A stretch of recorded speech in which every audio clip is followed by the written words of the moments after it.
আসসালামু আলাইকুম ওয়া রাহমাতুল্লাহ। সবার কাছে জিজ্ঞাসা করবেন একটা কৈফিয়তমূলক জবাবদিহিতামূলক সরকার মানুষ চায় বা ব্যবস্থা মানুষ চায়, কিন্তু দুর্ভাগ্য হলেও সত্য যে ক্ষমতা প্রাপ্তির পরে, ক্ষমতা পাওয়ার পরে কৈফিয়ত দেব না বলেই তো গণ অভ্যুত্থান করেছি, যা ইচ্ছা তাই করব, এই রুলস অ্যান্ড রেগুলেশনে মানুষ চলে যায়। তখন আর অতীতে আমি কি প্রস্তাবনা করেছিলাম, অতীতে আমি কিসের জন্য যুদ্ধ করেছি, অতীতে আমি কিসের জন্য নিরীহ মানুষের প্রাণ নিয়ে খেলা করেছি, সেগুলো আর মানুষের মনে থাকে না। কেন মানুষ জীবন দিয়েছে সেগুলো আর মানুষের মনে থাকে না। তখন ভুড়ি ভোজ, পকেট ভোজ, আত্মীয়তা ভোজ, স্বজন প্রীতি ভোজ, এই ভোজ নিয়েই মানুষ ব্যস্ত থাকে। আর ক্ষমতা চেয়ার মানে সুপারগুলো আটা দিয়ে ওই চেয়ারের মানে তলা আটকানো, যে যে একবার বসে সে আর ছাড়তে চায় না, সে আর মানে হালাল পথে চলতে চায় না। কেন এসব কথা বললাম? আসুন গণ অভ্যুত্থানে অংশগ্রহণকারী ছাত্রছাত্রীদের যারা ক্ষমতায় আছে তাদের বর্তমান অবস্থা একটু জেনে নিন। এক সরকার যায়, অন্য সরকার আসে, চরিত্রগত কোনো পার্থক্য থাকে না, যা ইচ্ছা তাই করে যায়, মানুষের নিকট জবাবদিহিতার কোনো প্রয়োজন পড়ে না। একটা বেসরকারি চ্যানেলে উপদেষ্টা নাহিদ সাক্ষাৎকার দিয়েছেন। তিনি বলেন ফেব্রুয়ারি মাসের শেষ নাগাদ নতুন রাজনৈতিক দল আসবে ছাত্রদের নেতৃত্বে, এবং সেই দলের নেতৃত্বে তিনি থাকবেন, এবং যখন নেতৃত্ব দেবেন তখন তিনি পদত্যাগ করবেন। তাহলে এটা মাইন্ড সেট আপ যে উনি নেতৃত্ব দেবেন। তাহলে এখন কথা হলো, ক্ষমতায় থেকে কি এই ধরনের কাজ করা যায়? বা ক্ষমতায় থেকে, এটা তো আওয়ামী লীগ করেছিল যে ক্ষমতায় থেকে নির্বাচনের আয়োজন করবে। তো ক্ষমতায় থেকে আপনি বাংলাদেশের রাজনীতিতে অংশগ্রহণ করবেন, তার মানে কি আপনি তাদেরকে ভেতরে ভেতরে সব ধরনের সমর্থন দিয়ে যাচ্ছেন, আপনি সব ধরনের সুযোগ সুবিধা দিয়ে যাচ্ছেন। এই যে কথাগুলো বিভিন্ন রাজনৈতিক মহল বলছিল যে কিংস পার্টি করার নামে সরকার বিভিন্ন ধরনের সুযোগ সুবিধা দিয়ে যাচ্ছে, সেটা তো আপনার কথা দ্বারা স্পষ্ট হয়ে গেল। তারপর বলছে আমরা মূলত গণ অভ্যুত্থানে অংশগ্রহণ করেছিলাম, মূলত ছাত্ররা এর নেতৃত্বে ছিল। ছাত্র এবং গণ অভ্যুত্থানের নেতৃত্ব একটা নতুন রাজনৈতিক দল আসছে, সেই দলে যদি অংশগ্রহণ করতে হয় তবে অবশ্যই সরকার থেকে চেষ্টা সম্ভব নয়, তাহলে সরকারের থেকে শেখা সম্ভব নয়। সেই দলে যদি আমি যেতে চাই তবে সরকার থেকে আমি পদত্যাগ করব। আমাদের এখন রাজনৈতিক দলের কাজটি জরুরি, সেখানে আমি ব্যক্তিগতভাবে চিন্তা করছি, অর্থাৎ এখন আমি যে সরকারের থেকে যে কাজ করা সেটা করে ফেলেছি। মানে এবার রাজনৈতিক দল গঠন করে সেখান থেকে নির্বাচিত হয়ে 5 বছর বা 4 বছর, কারণ সংস্কারে 4 বছরের কথা বলা হয়েছে, 4 বছর ওই ক্ষমতায় আমাকে আসতে হবে, পাকাপোক্তভাবে দেশকে শাসন করতে হবে, বৈধ এবং অবৈধ ও কথা ভাবার সময় নেই।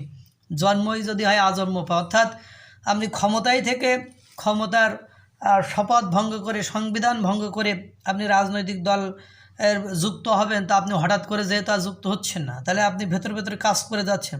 মূলত তারা তাদের লক্ষ্য পরিকল্পনা বাস্তবায়নের জন্য এখনও সরকারে আছে। কিংস পার্টি যে ওপেন সিক্রেট আলোচনা ছিল, অর্থাৎ সবাই জানে কিন্তু বলছে না, এরকম যে আলোচনা ছিল তা এখন ওপেন হয়ে গিয়েছে, মানে নাইদের বক্তব্যে সেটা এখন সুস্পষ্টভাবে প্রকাশিত হয়ে গেছে। আর এটা জবাবদিহিতা কেউ চায়ও না, কাউকে মানে তারা বলতেও চায় না। তারপরও তারা তাদের পদে রয়েছেন, উপদেষ্টা হয়ে মন্ত্রী পদমর্যাদা মানে থেকে এমন কথা বলে, তাহলে তিনি কিভাবে সরকারে থাকেন? এটা কি মগের মুল্লুক নয়? এটা জবাবদিহিতার বাইরে নয়? আবার বাকি 2 ছাত্র উপদেষ্টা থেকে যাবে নির্বাচনে, আগ মুহূর্ত পর্যন্ত থাকবেন। যদিও আসিফ মাহমুদের বাবা বলেছে আসিফ মাহমুদ নির্বাচন করবে, অপরদিকে মাহফুজ আলম কোন মন্ত্রণালয়ে কী কাজ করছেন তা আপনারা দেখেছেন।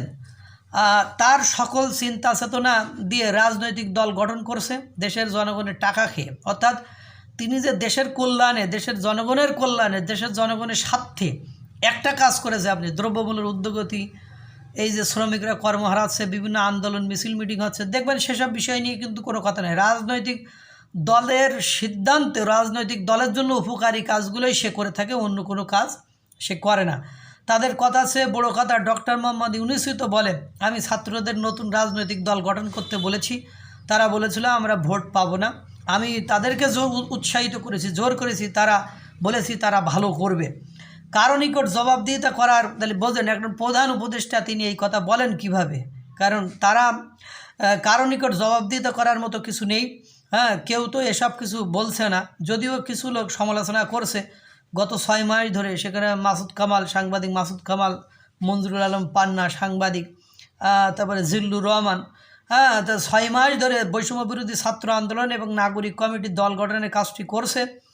আমি তো সরকারে ছিলাম, এই জন্য সময় দিতে পারি না। অর্থাৎ আমি তাদের অর্থনৈতিক সাপোর্ট বা মানে আইনগত বা যেসব সুযোগ সুবিধা দেওয়া যায়, কারণ ওরা যা ইচ্ছে তাই করছে, কেউ বাধাগ্রস্ত করছে না, কেউ তাদেরকে হটাতে পারছে না, কেউ তাদেরকে কোনোভাবে ক্ষতিগ্রস্ত করতে পারছে না। তার মানে শুরু থেকে তারা এই দলের সাথে আছে, তাতে আর কোনো সন্দেহ থাকে না। তারা উপদেষ্টা আছে, তাদের কেউ কাউকে গুনার ধরে না। এখন যে কাজগুলো চলছে এগুলো লোক দেখানো, টাইম পাস করা ছাড়া কিছুই নয়।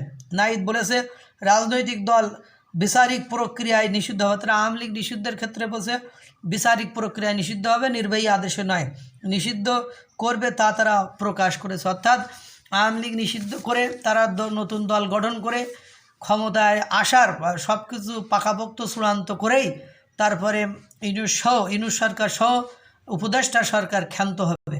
এই হলো অবস্থা। মগের মূল্য জবাবদিহিতার কোনো প্রয়োজন নেই, আর জবাবদিহিতা করবো না বলেই তো গণ অভ্যুত্থান করেছি, তাদেরই সরকার। তারা মিডিয়ার সামনে প্রকাশ্যে বলছে আমাদেরই সরকার, আমরা কেন জবাবদিহিতা করব। আল্লাহ তাআলা সকলকে ভালো রাখুক, সুস্থ রাখুক, আর আসন্ন বিপদ থেকে আমাদেরকে রক্ষা করুক। আসসালামু আলাইকুম ওয়া রাহমাতুল্লাহ।